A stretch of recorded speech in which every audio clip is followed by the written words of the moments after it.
Thank you, Neil, for distributing these. And yesher koach to Daphna for her Torah chanting. If you want to actually be in the Eitz Chaim, where I'm going to teach from, I'm going to bring you every verse that's on the study sheet, so you don't necessarily need it. But sometimes with the book open, it feels a little different. We're going to do chapter 17, starting at verse 8, which is on 867. And you need a teeny bit of backstory. And the backstory is this whole rebellion of Korach, Datan, and Aviram, the princes, and how they are swallowed up by the earth, how fire comes out from the fire pans, as God says, bring incense. I'm interested in the subsequent drama. So we read that, all of this happens, and then at verse 8, Moses and Aaron reached the tent of meeting, and God spoke to Moses, saying, "Remove yourself from this community, that I may annihilate them in an instant." So what was it that precipitated that? You kind of go back to the previous verse. After all of these miracles, the earth opens, the fire comes out, the people continue to rally against Moses and Aaron. You too have brought death on the Lord's people. So the people don't learn their lesson. They gather against them. Moses and Aaron turn to God. And then we come to this verse 8. They reach the tent of meeting. God says, "Remove yourself from the community that I may annihilate them in an instant." By the way, I'll often teach that if God is God and God knows what God knows, and we are mere humans, when God says it's time for me to smite, shouldn't I just say, "Well, you're God. I'm a mere mortal. Who am I to object to what you might say?" And for me, the most revolutionary, chutzpahdik piece of our tradition is that that's not what our leaders say. When they feel God did something wrong, they oppose God. And the message that you oppose God, even if God commands, that to me, if that's all you get from today, I've done my job well. So God says, remove yourself. This is definitive. This is command form. They fall on their faces. Maybe they're just so overwhelmed by hearing this. I'm curious about this whole fall on their face thing. We've talked about it before. And if you want to comment out about it, it's open game. There are going to be about 5 pieces where I'm going to stop and say, what are your thoughts about this? Maybe they were praying. Maybe they were overwhelmed. Maybe sometimes you just fall down. But look at what Ramban says. He says, God not smiting and telling them to remove themselves, that was an opening for them to intercede, for them to intervene. You need to read the lines. God stating intent rather than just acting is an invitation to act on behalf of the people. Well, that's interesting for me. That's a takeaway. I need to read between the lines. Sometimes people don't even mean exactly what they said. Now, there's a whole nother rabbinic trend regarding this. A commentator compares falling on their faces to a prince who sinned against his father. So Israel against Moses/God. And the counselor against God conciliated his father for him once, twice, 3 times. Now, I'm going to intervene for this crummy kid. But when the prince offended the 4th time, the counselor sank down. How long can I impose upon the king? Perhaps he's no longer accepting advocacy from me. So the falling on the face was the uncertainty as to whether I should continue to intervene. Have I kind of overstated my human role of intervening? It interests me. Advocate for the people, but you don't know how far to go. And I often find myself saying, there's a value here, but should I keep going? So for me, this commentary is an interesting one. And the question of why they fell on their face is an interesting one. But then the fact that they defied God's instructions, that to me, it's earth-shattering. Here's the text.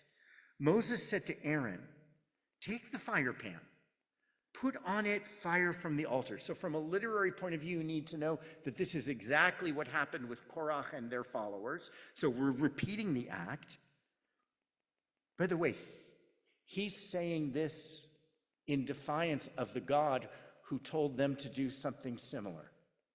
So it deepens the defiance from a literary construct point of view. Add incense, take it quickly to the community, make expiation for them.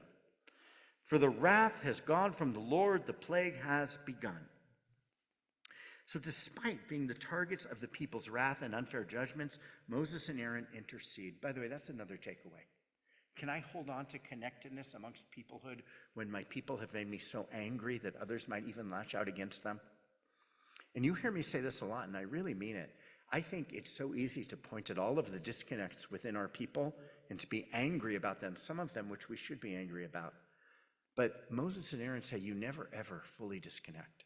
Never. You always are there for each other. You have one fate, one destiny, and one people. The commentators actually will say, why did he send Moses? So that's your question 2. Question 1 is, why did they fall on his face? Question 2 is, how could they defy God? What does that teach us? Question 3 is, why did he send Aaron? Why didn't Moses just run here by himself? And look what Abarvanel said. He said he could have stopped the plague himself. He wanted to give this honor to Moses. What a beautiful lesson. Step back a little bit to let others shine. What a beautiful lesson. Maybe Aaron needed some bolstering. I mean, how many synagogues are there called B'nai Aaron? There aren't, because, the whole golden calf thing tainted him. He made it. And might Moses have been wanting him to redeem himself and his reputation? Like, why did Moses do that? By the way, I read this whole other commentary. This is the beauty of preparing. It fills my soul. One that said, Moses was physically unable to do this. So he couldn't go running amidst the people. So he asked Aaron to do it. Maybe he knew it would be dangerous and he sent the other guy to do it. So question 3 is, what's this sending Aaron to do it? And then for me, this is a piece, in my years and years and years of studying this portion, I never saw this. I never saw it. Aaron acts beyond Moses' instructions. This is the key of the lesson. Aaron acts beyond Moses' instructions. Aaron took it as Moses ordered, ran to the midst of the congregation where the plague had begun. He put on the incense and made expiation for the people. He stood between the dead and the living until the plague was checked. Listen to what Rabbi Tali Adler writes about that. Moses only instructs Aaron to take the incense to the people. He could have stayed on the periphery, but Aaron runs into the midst. He stands between the living and the dead, using his body as a shield to protect the people from God's anger. This act of heroism is in direct defiance of God's command. He's prepared to sacrifice everything, including his piety, to protect the Jewish people. So you need to know that a Cohen, particularly the high priest, cannot come in contact with the dead.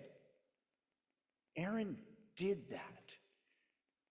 And so for me, that sense of what's my takeaway? My takeaway is how Aaron has grown as a human. Aaron, not that person who's influenced by everyone telling him to do what he knows is wrong, but Aaron going above and beyond on behalf of the people, doing what's right. So for me, a synagogue named B'nai Haron, that would be a good one. What a hero here. And finally, God's response is really interesting. God appears and reaffirms Aaron as the high priest. By the way, don't you think God might have said, hey, I said to remove yourself. Why did you do this? God reaffirms him. So there's this whole interesting scene, and I'm going to come back to it at the end, of the staffs. All of you bring your staffs. And they bring their staffs. And God says something very, very interesting. God says, bring the staff, write the name on it, put it in the tent of meeting in front of the ark. The staff I'll choose will sprout, and I'll rid myself of the insistent mutterings of the Israelites against you. So God tells us why this happened. God did this so that the staff of Aaron would sprout, and they'd say, yes, he is the legitimate leader. God has told us Let's leave well be now and follow God. I asked you when we brought out the Torah, what's the significance of the sprouting staff? I think there's beautiful significance there. I will not share with you my point of view because I want to hear yours. So that's question number 4. And then they said that that staff needs to be put into the ark forever. And my question is why? So I'm curious as to your takeaways of the implications, lessons of the stories, and some of the outstanding questions. Thoughts? Let me see many hands up. That was a hand about to go up. It's true. I have an answer to what I think is your question number 3, which is why send Aaron. I'm wondering, because I was flipping through trying to figure out how much time has passed since Nadav and Abihu died. And I think, I don't know, I'm wondering in this moment, like, I feel like Moses and Aaron are both aware of the consequence of offering an Eish Zara, right? I mean, they've just happened to Korach. Aaron has felt them. So could he be sending Aaron to do the same thing? Could he be frightened? I feel like maybe. And then I also feel like we know that God acts immediately upon that. And so if Aaron's not allowed to, then like Moses and Aaron have received, that's how you know that your like protest isn't ordained. Like they're sort of being allowed to intercede for the people in this way because Aaron's allowed to bring this offering. Maybe Aaron needed to do it because of what happened to his sons. They died by fire. This is his way almost of full circle, of coming back around, of finding some meaning and purpose amidst that fire that took the lives of his sons. And maybe Moses knew that needed to happen. Beautiful. What else? Why did he send Aaron? Why the fall on the face? Why the sprouting? What do you do with all of this? This is a little off of the topic, but it has to do with leadership and when someone's still a good leader or maybe they need to be replaced. The tendency of human beings to criticize the leader, even though they're a good leader. But Aaron's staff has a lot of provenance. If you go back to Egypt, Aaron's staff was the one that turned into the snakes and did the tricks for Pharaoh. And it was Aaron's staff that brought on the first 3 plagues. And the Lord said to Moses, say to Aaron, take your rod and hold your arm over the water. So it was Aaron's staff that did the plague of blood, frogs, and I don't know, whatever the third one. And so there's all this like legacy and history and provenance in Aaron's staff and the signs and wonders, and the people are forgetting. And we learn with Moses and Joshua the proper way to have a transition of power, where there's mentoring and it's consensual by both the leader who's leaving and the people. And I don't know, so it was a very special staff. Beautiful. The staff, and God says, now I'll stop their mutterings, maybe by reminding them, this staff saved your life. Maybe by reminding them that Aaron is the guy who brings new hope and new beginnings because he helped free us. So the back to the staff changes everything. Was there a hand up back here? David, and then we'll go over to Neil, and then we'll go over. Well, I was taken by the command of the Lord that he says he's going to annihilate our people in an instant. And then our tradition is to maybe question it. And in thinking about it in modern terms, maybe it was a form of negotiation from the Lord. That's kind of what Ramban did. He says, the fact that God could have done it in a second and didn't do meant God was leaving an opening for us. And so the art of negotiation is really hearing what is not said, what is not done. So the falling on the face thing to me is kind of confusing and interesting. So the text below on the bottom of 867 says that the separation, God's comment to to Moses and Aaron to separate themselves was so that they're not punished, so that they're not part of the plague. But there's a different way of looking at it, which is God knew that even in punishing the people, he had to be compassionate to Aaron and Moses, because Aaron and Moses were going to come to their defense. So the only way that they would not feel badly that they didn't rescue the people is if they believe that God told them, you have to separate yourself, you have to face down, you have to not watch what's going on. God was giving them permission to not be compassionate, and in that God was being compassionate.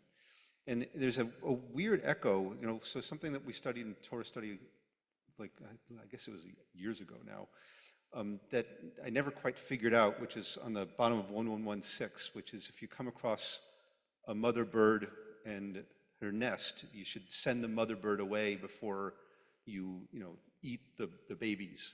Right. And that's also, it's very similar. It's the mother bird's going to be compassionate and defensive, so you have to scare them away. You have to make them prostrate, make the mother bird not see what's going on. So I think that, to me, that this is, even in an act of punishment, God is also showing compassion. Wow, what a totally different way of looking at it than I would have ever imagined. This is God's compassion of sparing them from seeing this. But then why do they, I guess, they have a moment to reflect. So I've been thinking about the staff and how it blooms and why it needs to be in the tabernacle forever.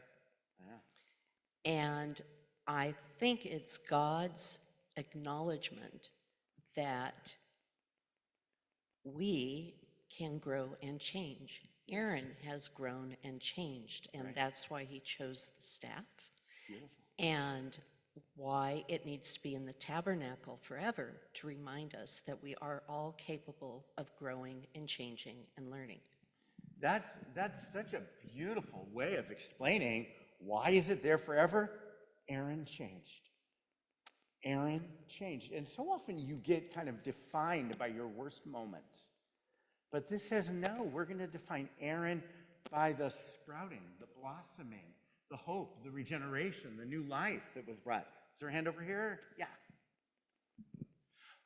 So I was looking at this, and it sort of reminded me back to the Akedah, and it's sort of a test. And the action is quite the opposite of what Abraham did. Right. And so we always have this debate about, who's passing the test or what is passing the test. And, it may be that the falling on the faces, well, they knew what they were going to do. They knew it was not what God had said. And so hence falling on their faces, they didn't want to look. But then they went and did what they needed to in sort of defiance of God, to say, actually, we're going to save the people. Good. So when you view this in terms of the sequels that it builds upon, it might recast how we understand the binding of Isaac. Might we always be having a test, and that to pass the test is to intervene on behalf of the people contrary to the divine. Maybe I'm being too pharmaceutical here, but it would seem that the incense and the expiation and the blocking of the plague are some sort of a vaccine. Mm-hmm. And that it's allowed to work through Aaron, that vaccination of the people from the plague. Because otherwise, twice, why wouldn't we be talking about the incense? Why wouldn't you just make expiation? Yeah. Why do you need this incense? And what is the incense doing? That is, it's not casting a spell over the people. It is checking the plague. So there's some vaccination going on here. So incense, wow, people have done amazing things with this. Incense is that which has the healing capacity within it, and it's the priest who knows how to use it. So why does he send Aaron? Because that's Aaron's job. He knows. Okay. Nice. I'm gonna weave us to a different conclusion in honor of my mother. So we said that there are three things that go in the ark. There is the tablets. There is a little bit of manna, which is a whole nother discussion. There is this staff that is sprouted.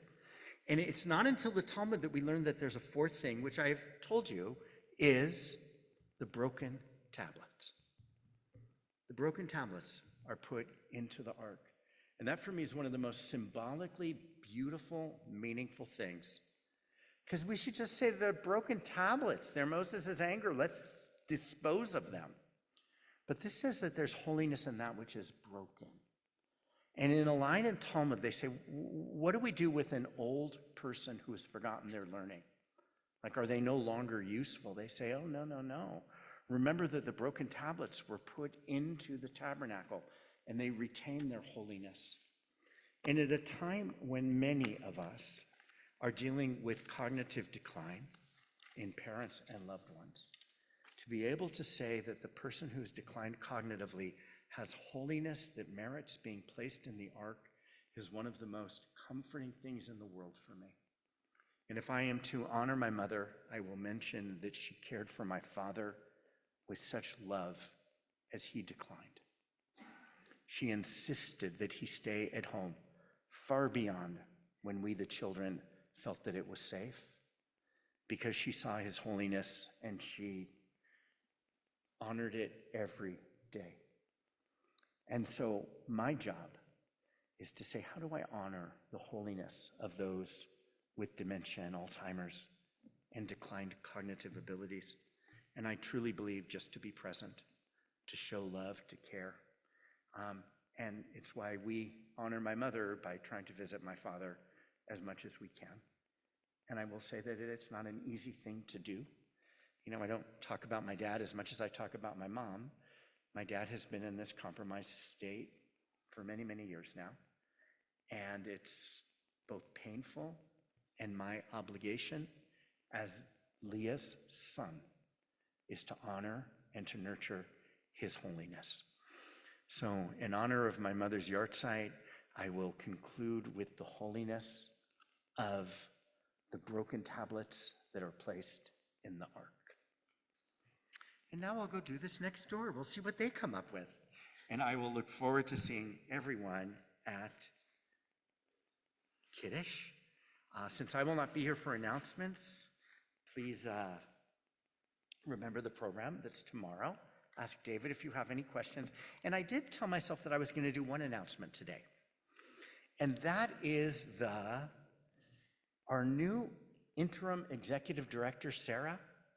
She comes on Shabbat, which is so nice. And I want to ask that she be allowed to come on Shabbat and not feel that she's on with business. So if you have a complaint or you have something that must be dealt with that feels burning,